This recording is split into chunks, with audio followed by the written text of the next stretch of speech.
Por estos días se está cumpliendo un siglo de aquella llamada Semana Trágica de 1919, bajo el mandato, el gobierno democrático del radical Hipólito Yrigoyen.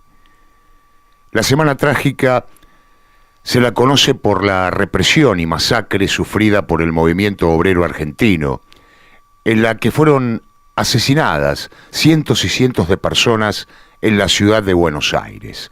Todo se produjo por un conflicto de los trabajadores de los talleres Vasena, talleres metalúrgicos. Esto se origina tras una prolongada huelga declarada por los trabajadores de esta planta metalúrgica que reclamaban mejores condiciones laborales. Parece que fuera exactamente hoy y han pasado 100 años. Este conflicto comenzó a escalar y estuvo impulsado por una intransigencia patronal de la metalúrgica Vasena, que prohibía a sus trabajadores cualquier actividad gremial y también cualquier acto que no permitiera desarrollar a la fábrica, a la empresa, su normal desenvolvimiento. ¿Qué pasaba en ese entonces en el país en 1919? Claro, no había gremios peronistas, ni tampoco la CGT.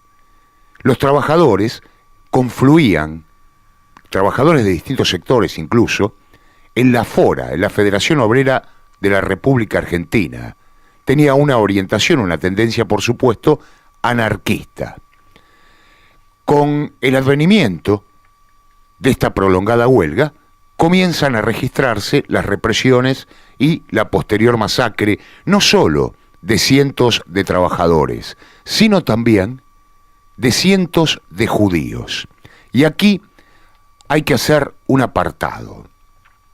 Vamos a comenzar diciendo así en una sintética historia, un sintético resumen histórico, que la fábrica Talleres Vasena tenía dos plantas, una en Pompeya y la otra en Parque de los Patricios. Fue fundada por Pedro Vasena, un italiano que llegó a la Argentina a los 13 años y que logró fundar en 1870 este establecimiento que se dedicaba, por aquel entonces, a la fundición de columnas de hierro. Por ejemplo, sirvieron estas columnas para construir el mercado de abasto, puentes y también algunos gasoductos. Pero sobre todas las cosas, Talleres Vasena fue reconocido por fabricar los clásicos buzones cilíndricos que se ubicaban en la ciudad de Buenos Aires en las esquinas, esos buzones de color rojo, fabricados por los trabajadores de los Talleres Vasena.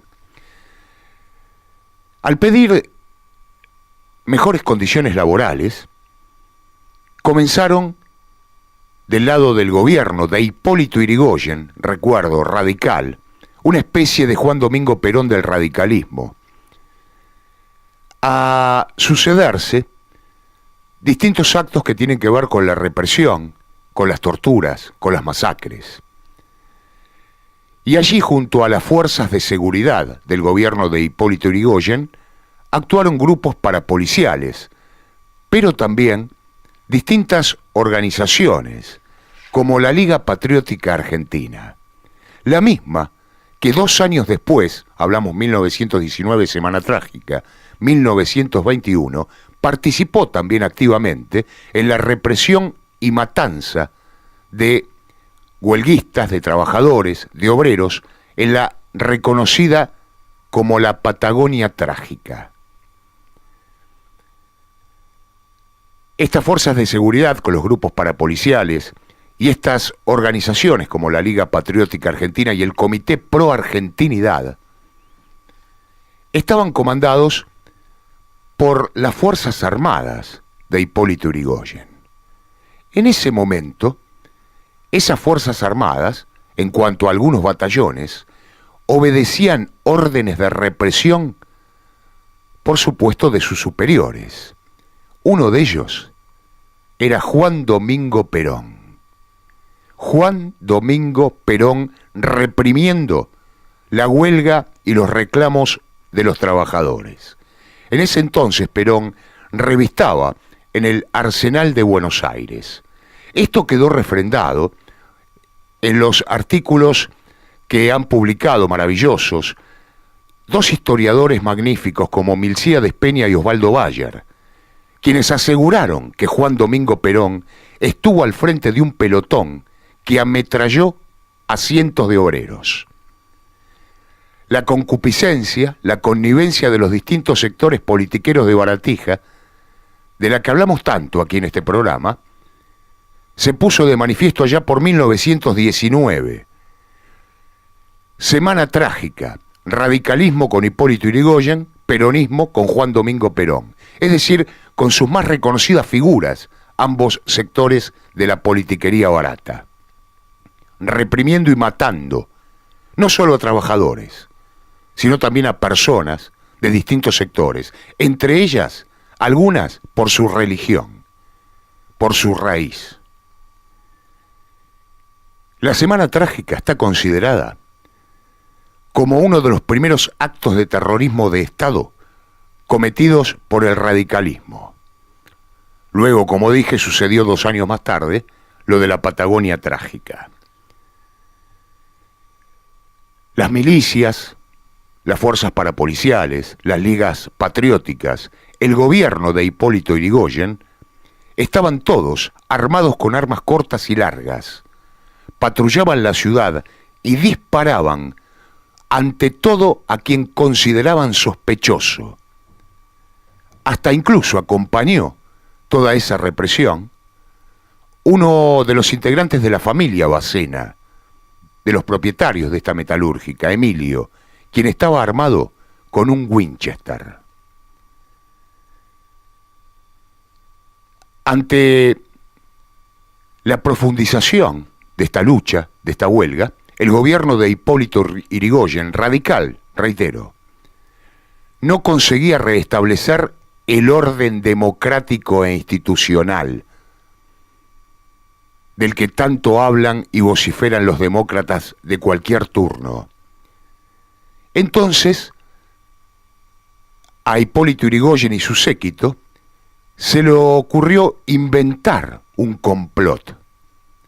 Ese complot hablaba de un derrocamiento posible del presidente de la nación, de Hipólito Yrigoyen, que sería reemplazado por un soviet maximalista, al mejor estilo de la Revolución Rusa de 1917.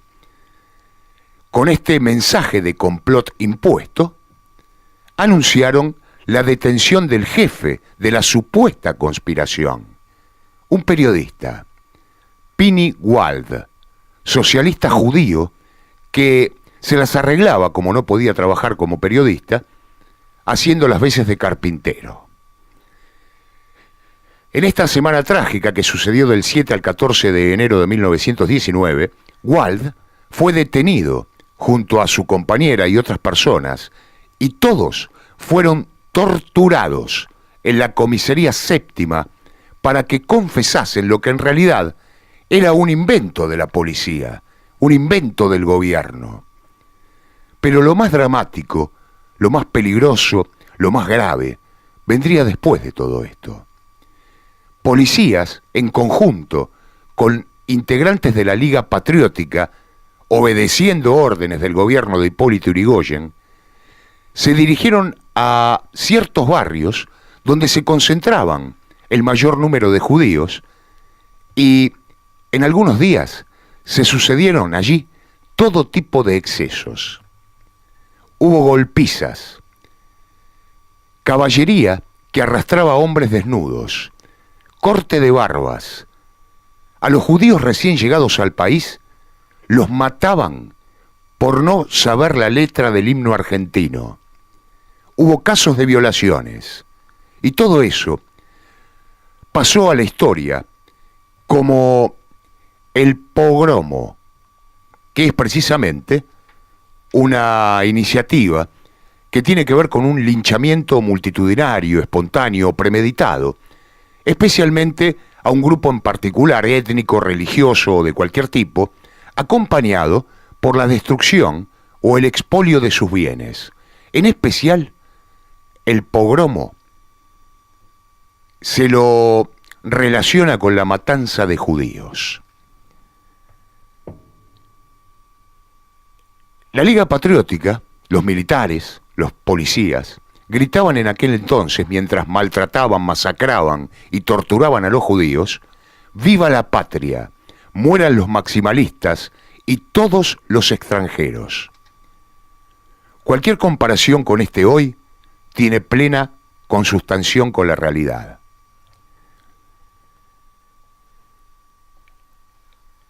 Por aquellos días, 1919, principios de año, hay una frase que hoy conocemos todavía y la utilizamos lamentablemente todavía, que quedó grabada. Esa frase dice: yo argentino.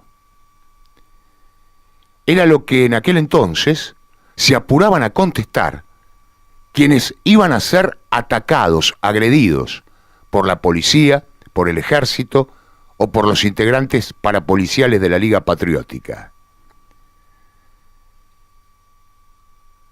Esta fábrica, Talleres Bacena, se caracterizaba por dotar de muy malas condiciones laborales a sus trabajadores y por mostrarse contraria a cualquier reclamo, y mucho menos a un reclamo que viniera desde la fora del Quinto Congreso, tendencia anarquista claramente.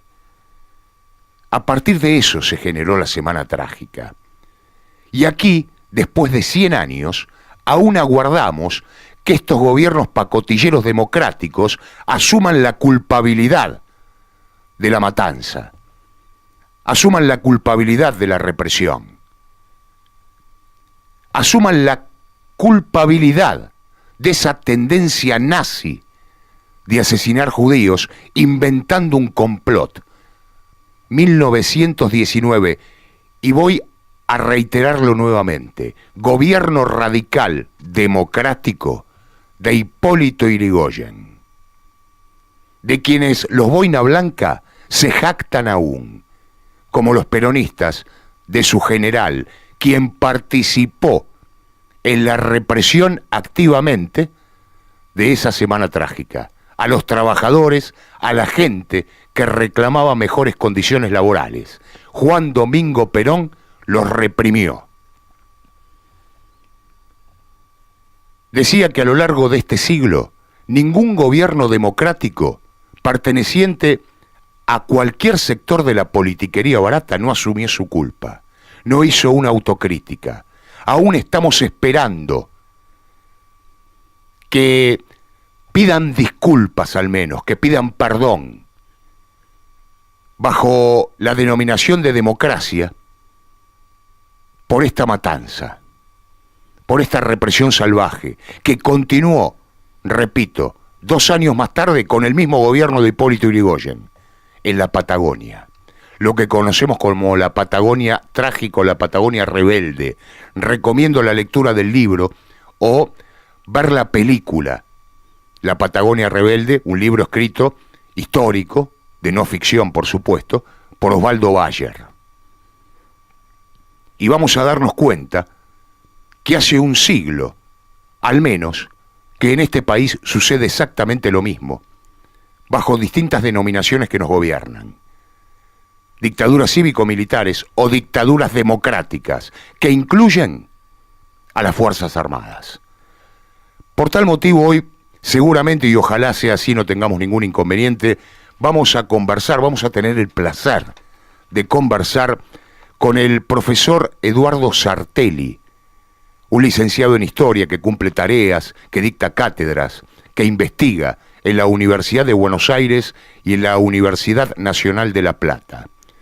Sartelli estaba muy ocupado en ese desarrollo de lo que yo recién decía hace un instante nada más, la relación entre la democracia y la represión, la democracia y la dictadura militar, la falta de autocrítica, la falta de asunción de culpa de estos demócratas, que principalmente están vertidas en 2 partidos que son de los más paradigmáticos en este país, el radicalismo y el peronismo. El radicalismo con el presidente de 1919, Hipólito Yrigoyen, y el peronismo con Juan Domingo Perón reprimiendo a los trabajadores, que después decía defender y amparar. Después ganaba elecciones con el voto de los trabajadores. Traidor Juan Domingo Perón. Y también Eduardo Sartelli, este profesor de la UBA, historiador, está preocupado por establecer qué sucedía con la historia de la clase obrera antes del advenimiento del peronismo, antes de que el peronismo cooptara a los sindicatos, despojara la independencia ideológica de aquella maravillosa y entrañable fora, que no participaba ni pertenecía, ni levantaba las banderas de ningún sector de la politiquería de Baratija, sino las banderas de la libertad. Ojalá podamos conversar, porque será un placer enorme, con Eduardo Sartelli, este profesor universitario licenciado en Historia, que dicta sus cátedras en la Universidad de Buenos Aires y en la Universidad Nacional de La Plata. Todavía, a un siglo de la Semana Trágica, esperamos la asunción de culpa de todos estos que se llaman demócratas.